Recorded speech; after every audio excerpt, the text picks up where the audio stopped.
Good evening, Arlington Heights School District 25. Welcome to the fifth episode of 25 with Tech 25. I am the lone host today, Tim Higgins, the Secretary here at District 25 Administration for the Tech Department. So today I wanted to take the chance to talk about iMovie. I know we've talked a lot about Google and organization, just sort of very basic, I guess, computer principles in the last couple of weeks, and I kind of want to go a little bit more specific today and get into one of the applications that comes standard on all of the Mac computers that we have here in our district, and that is iMovie. We sort of find ourselves in this time of this digital age where we have videos getting thrown at us left and right. It seems like you can't go anywhere on the internet without having a video thrown at you. Even on news websites where you'd expect to be reading about today's story, you end up having a video shown instead. And that's partially because it's a pretty powerful tool, video. You can convey a lot of information in a short time and keep it interesting and engaging. And iMovie is a really great tool for all of you to be able to use it in your classrooms, for administrators and other staff to use it in your buildings in general, just to get information across. It's why we use it here at the tech department, sort of like what we're doing right now. So let's just kind of jump into it. And so I'm going to be using today the newest version of iMovie, which actually, if most of you have laptops assigned to you, they should already be upgraded to the newest operating system, which would have this version on it. And actually, all of the student use laptops, for the most part, unless they're between 5 and 7 years old, should also have all been updated with iMovie, which is it's like the little purple star icon is the one that we want to be looking for.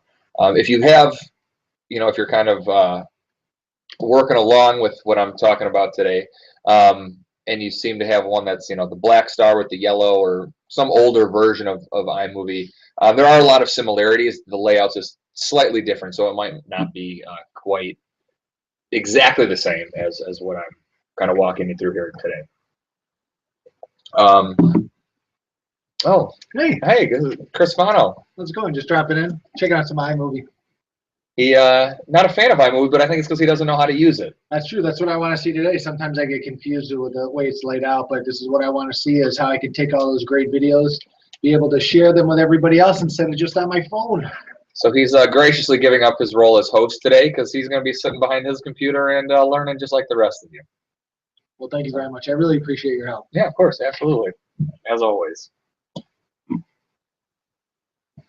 So the first thing I wanted to say, too, a lot of people tend to shy away from the video editing and really video production in general because they feel like, oh, well, if I can't make it look the way I want it, or, if it's not looking too fancy, like why do it? But again, we live in this age where we have the ability to make all sorts of, whether it's great digital photography, great graphics, with all of these very simple tools. Now, today we're going to be using video that I shot just on my iPhone. You can use iPads, iPod Touches with cameras in them. There's all sorts of different means of getting video onto a computer to be able to edit it together into a little bit, into a video to make it, again, engaging and interesting. So I'm going to just plug this in right now. And actually, let me first switch our screen over so that you are seeing what I am working on.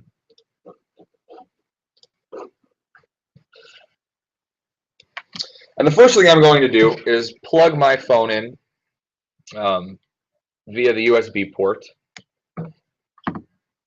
to our computer. And what we see just popped up right away is the iPhone, or I'm sorry, is the iPhoto application. Now, anytime you plug an Apple device in, this is one of the programs that you use to manage that media, and they make it nice and simple, nice and easily laid out.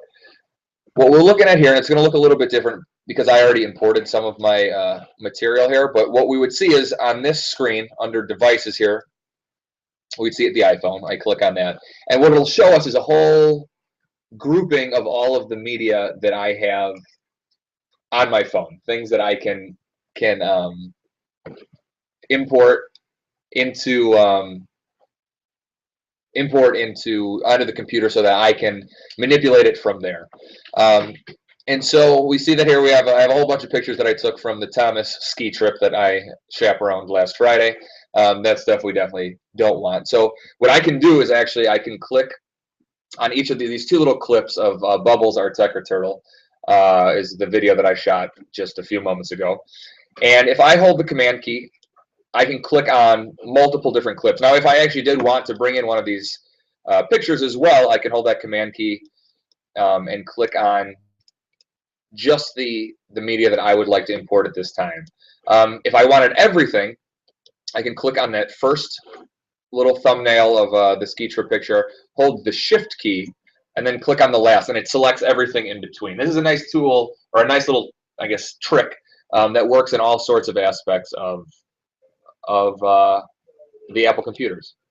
But right now, we are just going to import our two clips right here. So as soon as I've selected them, we can click on Import Selected, and it will add it into my events here, breaking it down by the date in which this media was captured. And really, iPhoto, it's a great place to just keep, a great library for storage of all of these pieces of media.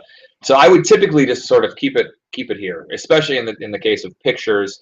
In a later episode, we might talk about the organization behind iPhoto. But right now, I'm actually going to pull our video clips straight out of iPhoto, and I'm just going to drop them here on our desktop.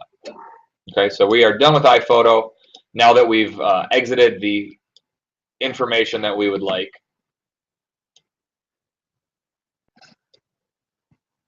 There we go. And actually, what I did earlier, kind of like in cooking show style, I have prepared a folder already called just I don't know why it's called Turtle Filter, but we just want turtle clips. Okay, so out here on the desktop, we have all of the media that we want to work with once we get into iMovie. So, like I said before, the little purple star is the icon of the iMovie that we are using today. So I am going to click on that and maximize our iMovie window.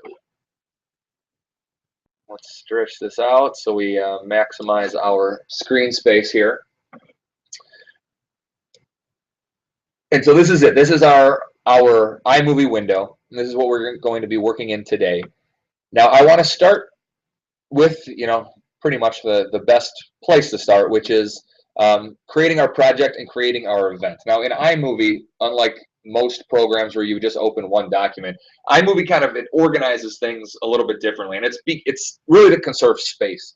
It's a pretty efficient setup that all of these editing tools, whether it's as simple as iMovie and all the way on up into Final Cut or Avid, utilize. And that is that we have, and what they call an iMovie is an event, where all of our clips are stored, and then we have our actual movie, where our edited clips are going to go, which is where we're going to arrange. We're going to cut them down. We're going to add text. We're going to add music and all of that sort of extra stuff we do inside of our movie project.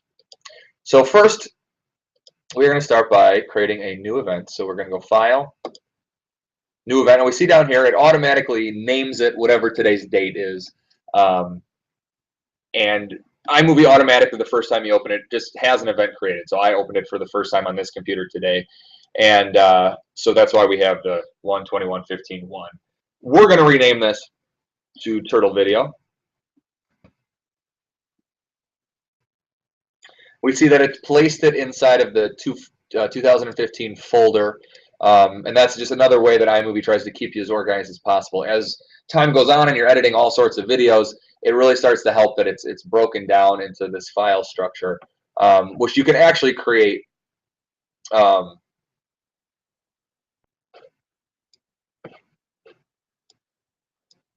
Let's see.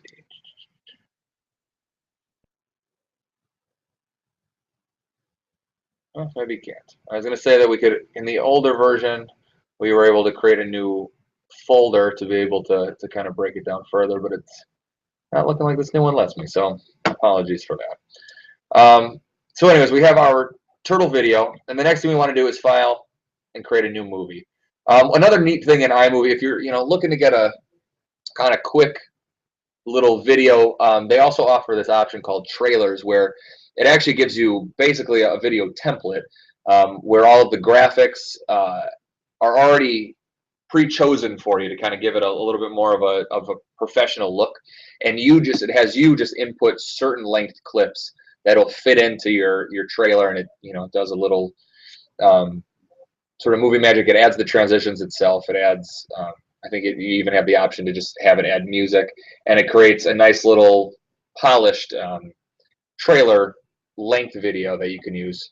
But I typically like to just create a new movie, and I like to create it with no theme, where it just starts off just very blank. You're just working with your clips.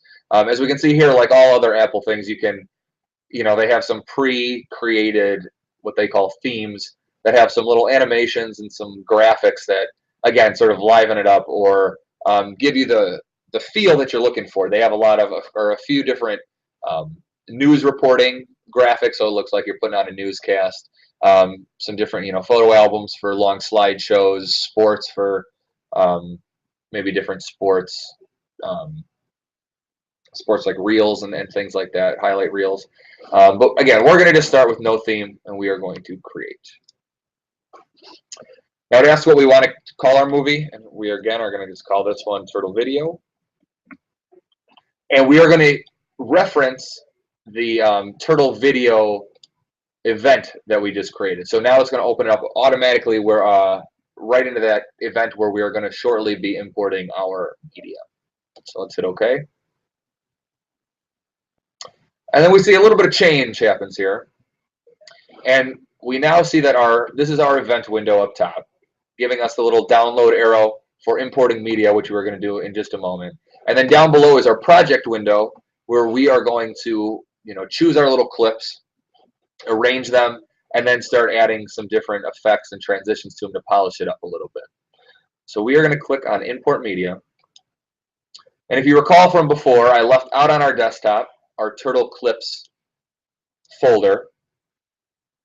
And I have two pictures of bubbles. Now up top we see that we get a little preview of what we're importing, which again, if you have accumulated a lot of clips or a lot of pictures, this is a nice chance to start to narrow down on the media that you're bringing in, because it can get sort of overwhelming when you're dealing with a lot of pictures, a lot of video that maybe you're not going to end up needing, that might not even be of a high quality. So here is where you can kind of quickly start to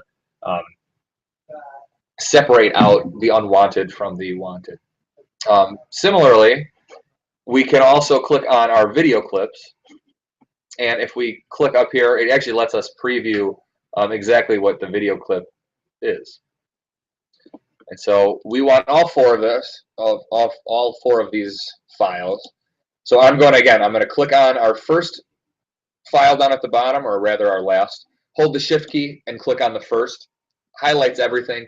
And just like in iPhoto, we can do our choose our import selected, and they will throw our clips up into our event window. So I know a lot of people have kind of shied away from iMovie recently, and I feel like, from just conversing, it has to do with people don't feel that the layout is particularly user-friendly. And just I guess to have a little background, the reason is they've changed it so that it appears a little bit more like Final Cut, which is the professional editing software that Apple creates as well. And it seems to me that they want it to be iMovie to be a stepping stone into Final Cut. So if you kind of really immerse yourself into iMovie, really enjoy it, but and feel like you want to take it to the next step, Final Cut would be then the next step, and you would recognize a lot of the layouts from here in iMovie. Great. So here in our event window, if we click on each of our little clips, we see that we get this little yellow highlight that happens around it. Even pictures, now because we're putting it into a video format, the picture it's kind of been turned almost into a little bit of a video format in the way that we see that um, as I drag around this little yellow box, we see that there's a number up top with an S after it, and the S is for seconds. They've added a duration to each of these pictures because you're hopefully going to want it on screen for more than just a moment. And so we can adjust how long we want each of our little pieces of clip. And our videos, of course, are the length of which we recorded for.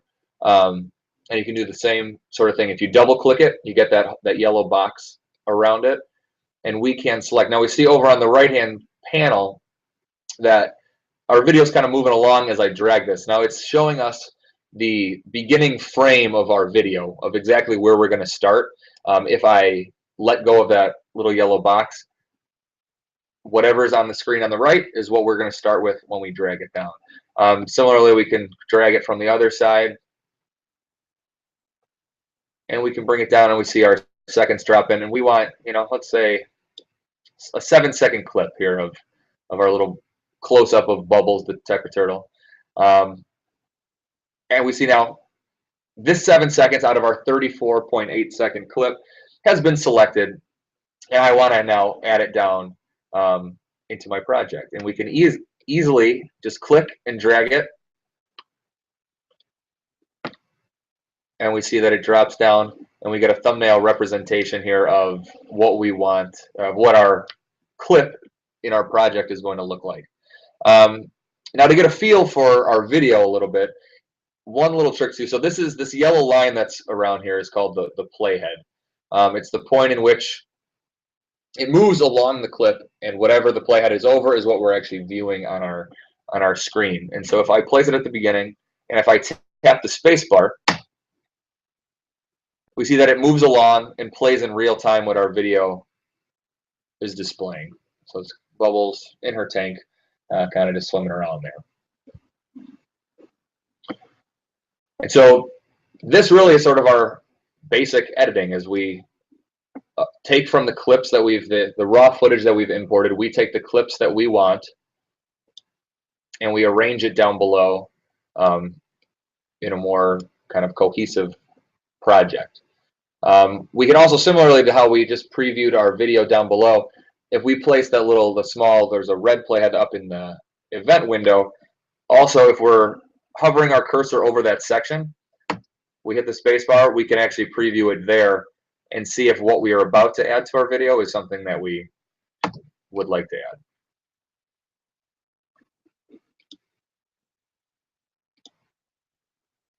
We see another option besides the clicking and dragging. If we place our sort of yellow selection around the portion that we want and just hit the plus sign, it will add it to wherever the playhead is sitting in your video. So that's a nice, easy, cleaner way to do it. Instead of if you drag, you might drop it and it can go back up to the event window or maybe fall somewhere in the project that we don't actually want it to be. And then let's also just grab a few seconds out of our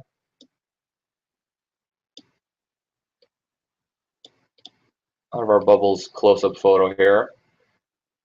And I want to drop this now, instead of at the end of the clips that we've added to our project, I want to put it at the beginning. So now if I drag this little clip down here, we see that if we bring it over and kind of hover it over our clip, we see that it kind of just kicked out what was existing and makes room for our new clip. And you can do that at any point in which the clips sort of break in the middle. You can drop any bit of footage down basically anywhere into your project just by sort of hovering over, giving it a second for the other clips to move out of the way, and then dropping it down.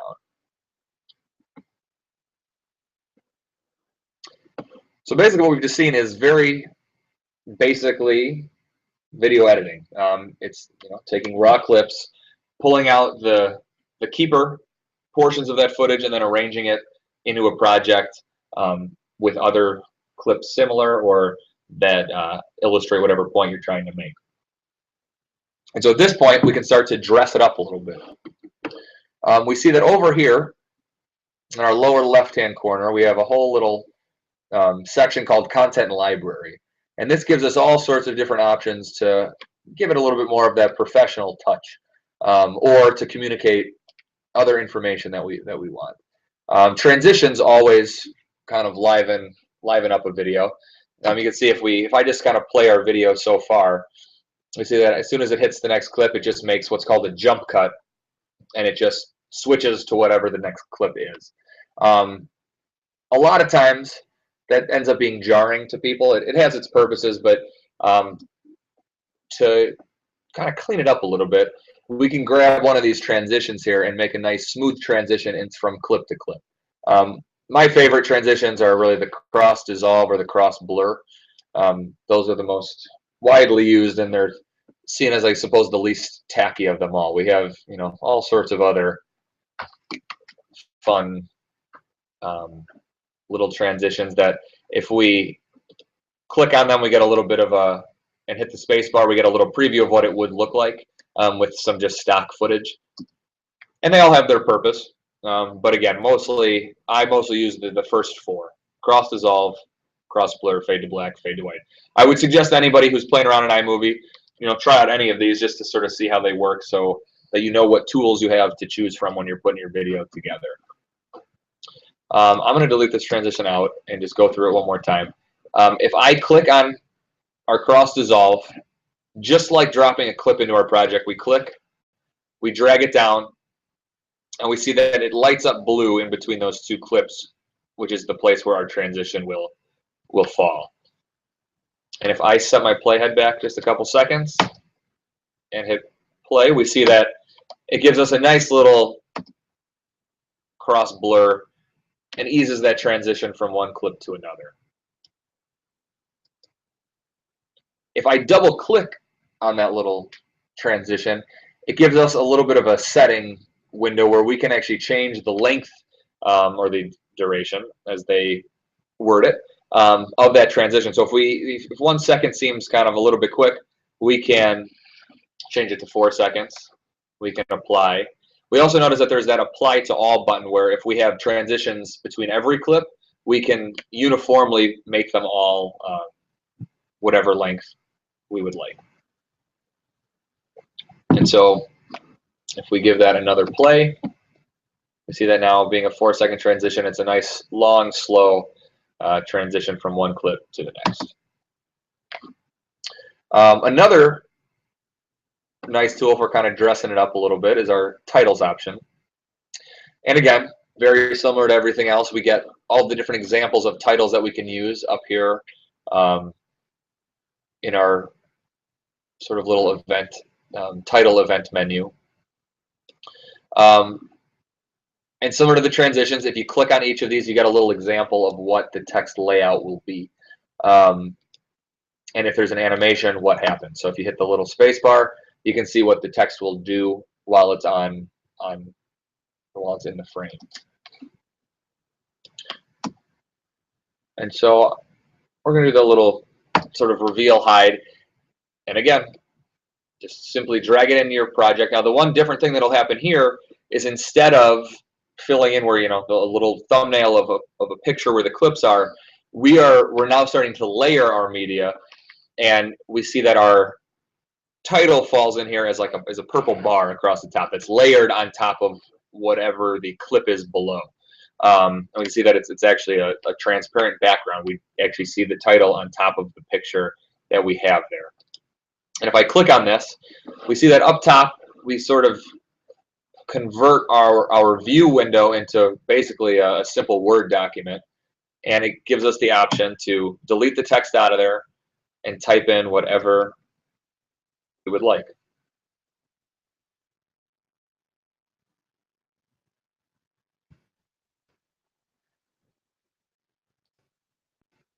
So if we click off it, we can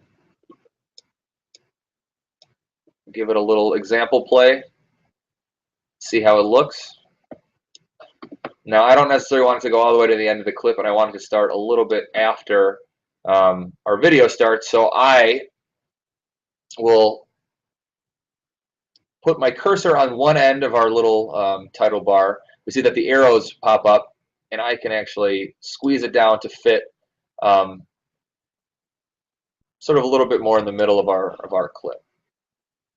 We can actually do that same process with any of these clips. Now, if we decide that, you know, this whole bubble scene sort of lasts a little bit too long, instead of going all the way back out to our event, resizing or selecting our clip, we can actually just simply click on it and we can drag it down and it'll shorten that clip up to the desired length.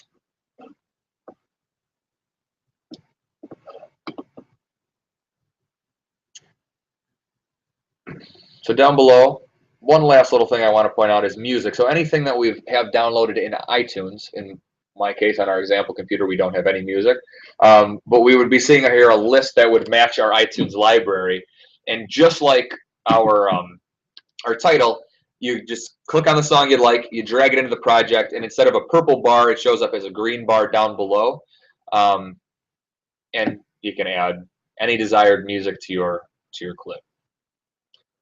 So the last thing I want to talk about here in our basic editing section before we go is, well, now we have this nice little video. How do we get it out of iMovie? And so way up here at the top of the page, we have our little share button. And if we click on that, we get a bit of a little drop down of a couple options. And we can either click on this theater option where we can view it just inside of iMovie. So if you're going to be bringing your computer to wherever you're presenting this video, just adding it to the theater isn't too bad of an option. It'll convert it down into just a condensed video. It does what we call rendering, and it'll make all of those transitions and the title. It'll make those kind of all into one final product, one final file, and it'll add it here into our theater within iMovie. And so once it's done loading, we'll be able to just click on it and view it and play it right from inside of iMovie. It'll push it to full screen, which you may or may not be able to see. I can never tell if full screen mode is going to let us view it, or if it is going to just have me talk like a fool over nothing. So playing it out of the theater into full screen mode, it's going to be something you're going to want to check out on your own because it's not looking like it's, no, actually it might switch for us. Either way. If we then hit our escape key, we head back to our theater and we can click back to our library, back to our editing section where we can share it. If it's short enough and small enough, we can email it to somebody else. Every staff member, along with their Google account, has a YouTube account, so you can upload it to your YouTube channel, be able to share that link, just like we do with all of these Tech 25 and Tech 25 videos. Or we can just simply change or convert it to a file that we save out on our desktop to just play through QuickTime anywhere we would like. So I realize today, very simple, but it at least gets you started here in iMovie. Sometime down the road, we will do a little bit more of an advanced iMovie session where we look at how to sort of enhance maybe the colors of our video. We can add different sound effects. We can integrate GarageBand, and so we can make our own soundtrack to our videos. There's different effects where we can slow it down, we can speed it up, we can actually try to isolate and get rid of background garbling noise, things like that. So stay tuned, check keep an eye out for our emails, and in the next couple of weeks we will do an advanced iMovie session. And as always, if you ever have any questions, you can email us at tech25@sd25.org. Or any questions can be tweeted to us over here on our Twitter at AHSD25Tech. So thank you for joining us again, and we will see you next week. I hope Chris Fano learned a little something about how to edit videos today. Yeah, I'm excited. Good to hear. So have a great evening, everybody, and we'll see you next time.